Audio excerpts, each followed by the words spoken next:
Hello friend, જય શ્રી કૃષ્ણ. સ્વાગત છે તમે બધા મારી ચેનલ આશા કિચનમાં. આજે આપણે લીલી મેથીની એવી રેસીપી બનાવીશું કે જો તમે એકવાર આ રેસીપી બનાવી લીધી તો વારંવાર આ રેસીપી બનાવવાનું તમે પસંદ કરશો. અને આ રેસીપી એટલી ટેસ્ટી બને છે કે વાત જ પૂછોમાં. ઉપરથી એકદમ ક્રિસ્પી અને અંદરથી એકદમ સોફ્ટ એવી રેસીપી બને છે અને મેથીનો કડવો સ્વાદ પણ નથી આવતો. આ રેસીપી તમે બાળકોને પણ આરામથી ખવડાવી શકો છો. જે લોકોને મેથી નથી ખાતા એ લોકો પણ આ નાસ્તો આરામથી ખાઈ લેશે. તો ચાલો આપણે રેસીપી બનાવવાનું શરૂ કરીએ. તેને માટે મેં લીલી મેથી લઈ લીધી છે. ધોઈને સરસ રીતે સાફ કરીને તેને કોરી કરી લીધી છે. હવે આ મેથીને છે આપણે ઝીણું એવું કટિંગ કરવાનું છે. આપણે મેથીને લઈ લઈએ, આવી રીતે સરખી રીતે હાથની મદદથી લઈ લેવાની છે અને તેને ઝીણું ઝીણું કટ કરી લેવાનું છે. અને આ જે લોકો મેથી નથી ખાતા તે લોકોનો પણ જો આ રેસીપી જોશે તો તે લોકોને પણ મેથી ફેવરિટ બની જશે અને વારંવાર આ નાસ્તો બનાવવાની ડિમાન્ડ કરશે. એટલો આ નાસ્તો સુપર ટેસ્ટી એવો નાસ્તો બનીને તૈયાર થઈ જાય છે અને નાના મોટા બધાનો ફેવરિટ પણ બની જશે. એવી રીતે ઝીણું ઝીણું મેં કટ કરી લીધું છે. તમને જો બતાવી દઉં, આવી રીતે મેથીને ઝીણી ઝીણી કટ કરી લેવાની છે. હવે તેને આપણે સાઈડ પર રાખી દઈએ. એક બાઉલ લઈ લીધું છે, તેમાં હવે અડધી વાટકી જેટલો મેં રવો લીધો છે તે આપણે એડ કરી દઈશું. સેમ એ જ વાટકીની મદદથી આપણે અડધી વાટકી જેટલો ચણાનો લોટ લેવાનો છે તે આપણે એડ કરી દઈશું. બંને થઈને એક વાટકી જેટલો આપણે લોટ લીધા છે, બે થઈને. હવે તેમાં સ્વાદ પ્રમાણે નિમક લેશું અને અડધી ચમચી જેટલા ચીલી ફ્લેક્સ લેશું.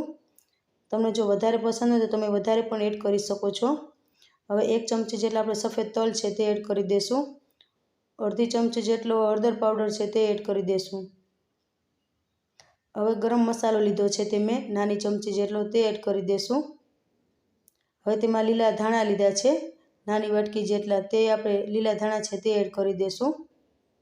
હવે બધું સરસ હવે તેમાં છે આપણે ચાટ મસાલો છે તે એડ કરી દઈશું, અડધી ચમચી જેટલો. હવે આ નાસ્તાને આપણે છે તે જેટલો લોટ આપણે લીધો તો વાટકી એક જેટલો, એ જ વાટકીની મદદથી આપણે એક વાટકી જેટલું આપણે પાણી એડ કરી દઈશું. હવે સરસ રીતે આપણે મિક્સ કરી લેવાનું છે ચમચીની મદદથી. હજી મને થોડુંક ઘાટું લાગે છે એટલે હજી હું છે થોડુંક પાણી છે તે એડ કરીશ. જો હજી ઘાટું છે તો હજી અડધી વાટકું જેટલું છે તે હું પાણી લઈશ અને પાણી જોઈએ તે પ્રમાણે એડ કરતું જવાનું છે અને બેટરને સરસ રીતે આપણે બનાવી લેવાનું છે. મારે અંદાજિત છે 1.5 વાટકા જેટલું પાણી છે તે જોયું હશે. જો બેટર સરસ રીતે મિક્સ કરી લેવાનું છે અને બેટર છે તે આપણે જો આવું હોવું જોઈએ બેટર. જો આવી રીતે પાતળું એવું હોવું જોઈએ, ની જાડું ની પાતળું, જો આવું પાતળું એવું હોવું જોઈએ. બેટર બની ગયું છે. હવે તેને આપણે સાઈડ પર રાખી દઈએ. હવે એક પેન લીધું છે, તેમાં 2 ચમચી જેટલું આપણે તેલ લેશું. તેલને છે સરસ રીતે ગરમ થવા દેવાનું છે. તેલ આપણું સરસ ગરમ થઈ જાય પછી 1 ચમચી જેટલું આખું જીરું લેશું તે એડ કરી દઈશું અને 2 લીલા મરચાં લીધા છે તેને ઝીણું ઝીણું કટ કરી લીધું છે તે આપણે એડ કરી દઈશું. હવે આ મસાલાને સરસ રીતે આપણે તેલમાં છે તે સાતળવાના છે. સરસ રીતે સતળાઈ જાય જીરું અને મરચું પછી જ આપણે તેમાં છે લીલી મેથી છે તે આપણે એડ કરી દઈશું, જે કટ કરીને રાખી હતી તે. સરસ રીતે આપણે વઘાર સાથે મિક્સ કરવાની છે. મેથી સોફ્ટ થઈ જાય ત્યાં સુધી આપણે તેને કૂક થવા દેવાની છે. જો મેથી સરસ રીતે કૂક થઈ ગઈ છે, કૂક થવા લાગી છે, હવે તેમાં છે આપણે નિમક એડ કરી દઈશું. અડધી ચમચી જેટલું નિમક એડ કરીશું જેથી આપણી મેથી છે એ જલ્દીથી કૂક થઈ જાય. જો આપણી મેથી સરસ એવી રીતે કૂક થઈ ગઈ છે, હવે તેમાં જે આપણે બેટર બનાવ્યું છે ચણાના લોટનું ને રવાનું, તે બેટર આપણે અંદર એડ કરી દઈશું. બેટર એડ કરીને તેને ચમચાની મદદથી સરખી રીતે આપણે મિક્સ કરવાનું છે. જ્યાં સુધી ઘટ લોટના ફોર્મમાં ના આવે ત્યાં સુધી આપણે તેને હલાવતું રહેવાનું છે અને મૂકીને ક્યાંય જવાનું નથી. સતત રીતે આપણે હલાવતું જવાનું છે. જો આપણું બેટર છે તે લોટના ફોર્મમાં આવી ગયું છે. આપણે જોઈએ છે તેવું બેટર જેવું આપણે જોઈએ છે તેવું જ આપણે લોટના ફોર્મમાં આવી ગયું છે. જો સરસ રીતે આવી રીતે લોટના ફોર્મમાં આવી જવું જોઈએ. હવે છે તેને આપણે ગેસની ફ્લેમ છે તે બંધ કરી દઈશું. હવે છે તે મેં આને પાટલી ઉપર છે તે તેલ લગાવી લીધું છે. આવી રીતે તેલ લગાવી લેવાનું છે જેથી છે આપણો નાસ્તો છે તે ચોટે નહીં. હવે તેની ઉપર જે આપણે આ મિશ્રણ ઓલું બનાવ્યું છે તેને આપણે આવી રીતે પાથરી દઈશું. તેને ચમચાની મદદથી સરખી રીતે બધી બાજુ આપણે બનાવી લેવાનું છે. આવી રીતે શેપ સ્ક્વેર શેપમાં બનાવી લેશું આપણે. જો આવી સ્ક્વેર શેપમાં આપણે બનાવી લીધું છે. હવે તેને ઠંડુ કરવા 10 થી 15 મિનિટ સુધી આપણે રાખી દઈશું. જો હવે સરસ રીતે આપણે છે એ ઠંડુ થઈ ગયું છે. હવે તેને આપણે કટ કરી લેશું. તમને જે શેપમાં પસંદ હોય તે શેપમાં તમે કટ કરી શકો છો. તો આવી રીતે આડા કાપા મારી અને ઊભા કાપા મારી દીધા છે. હવે તમને એક છે તે પીસ છે તમે બતાવી દઉં કાઢીને.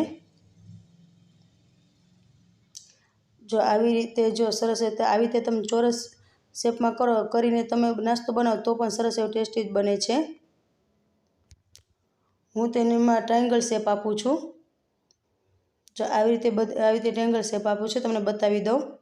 જો આવી રીતે ટ્રાયંગલ શેપ આપી દીધો છે.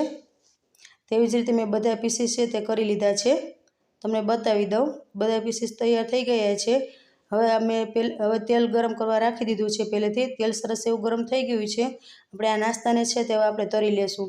ફ્રેન્ડ્સ, એકવાર તમે જો આ નાસ્તો બનાવી લીધો તો તમે વારંવાર બનાવવાનું પસંદ કરશો. જે લોકો મેથી નથી ખાતા તે લોકો પણ આ મેથીનો નાસ્તો વારંવાર બનાવીને પસંદ કરશે. અને તેને આ નાસ્તાનું એડ કરીને તરત તેને આપણે પલટાવવાના નથી. થોડીક વાર પછી જ તેને પલટાવવાના છે. થોડા ક્રિસ્પી થાય પછી જ. જો હવે આપણે તેને જો કલર થોડો ચેન્જ થઈ ગયો છે. હવે તેને આપણે પલટાવી લઈએ. બધા નાસ્તાને આવી રીતે આપણે પલટાવી લીધો છે. આ નાસ્તો ક્રિસ્પી થાય ત્યાં સુધી આપણે તેને તળવાનો છે. આપણો નાસ્તો જો સરસ રીતે એવી રીતે તળાઈ ગયો છે. તમને બતાવી દઉં. જો એકદમ ક્રિસ્પી એવું બન્યું છે ને. હવે તેને આપણે પ્લેટમાં છે તે કાઢી લઈએ. હવે છે તેને બીજો બેચ આપણે હવે તળી લઈએ. હવે તેને આપણે તેલમાં છે તે આ બધો નાસ્તો છે એડ કરી દઈશું જેટલો સમય તેટલો. હવે તેને ક્રિસ્પી થાય ત્યાં સુધી આપણા નાસ્તાને છે તે તળવાનો છે. તેને હલાવવાની જરા પણ ઉતાવળ નથી કરવાની. થોડો ક્રિસ્પી થાય પછી જ આ નાસ્તાને આપણે પલટાવવાનો છે. જો આ નાસ્તાને હવે આપણે પલટાવી લઈએ. અને નાસ્તો જો સરસ એવો ક્રિસ્પી થઈ ગયો છે. આ નાસ્તાને હવે છે તે આપણે પ્લેટમાં કાઢી લઈએ. આપણો ક્રિસ્પી એવો નાસ્તો બનીને તૈયાર થઈ ગયો છે. હવે તેને આપણે સર્વિંગ પ્લેટમાં લઈ લેશું. તમને મારી આ રેસીપી કેવી લાગી તે મને કોમેન્ટમાં તમે જરૂરથી જણાવજો. મારી આ રેસીપી પસંદ આવી હોય તો વિડીયોને લાઇક કરજો, શેર કરજો અને ચેનલ પર નવા હોય તો ચેનલને સબસ્ક્રાઈબ કરવાનું ભૂલતા નહીં. આ વિડીયોમાં બસ આટલું. ફરી મળીશું એક નવા વિડીયો સાથે. ત્યાં સુધી જય શ્રી કૃષ્ણ બધાને. And thank you for watching.